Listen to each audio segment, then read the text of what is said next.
Tempête dans l'espace, le ciel n'est pas serein au-dessus des constructeurs de satellites.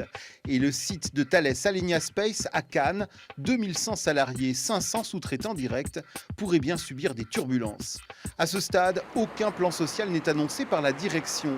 Mais si la relance de l'activité n'était pas au rendez-vous, 500 emplois seraient menacés sur les sites toulousains et cannois de l'entreprise, car depuis 2 ans, les commandes ne décollent pas.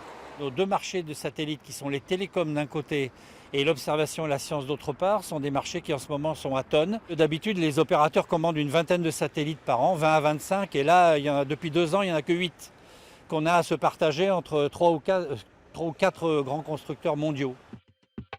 L'intersyndicale de Thales Alenia Space exprime une crainte que les éventuelles suppressions d'emplois ne touchent le secteur de la fabrication des satellites d'observation. Se séparer de professionnels de haut niveau, très spécialisés, reviendrait à perdre un précieux savoir-faire.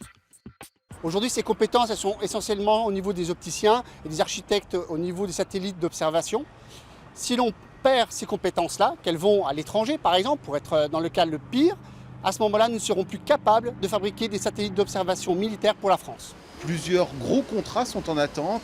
Satellites d'observation, satellites de communication, programmes d'études spatiales. Pour les transformer en commandes fermes, il faut une décision politique. L'intersyndicale en appelle donc à l'État pour maintenir Thales Alenia Space à son plus haut niveau.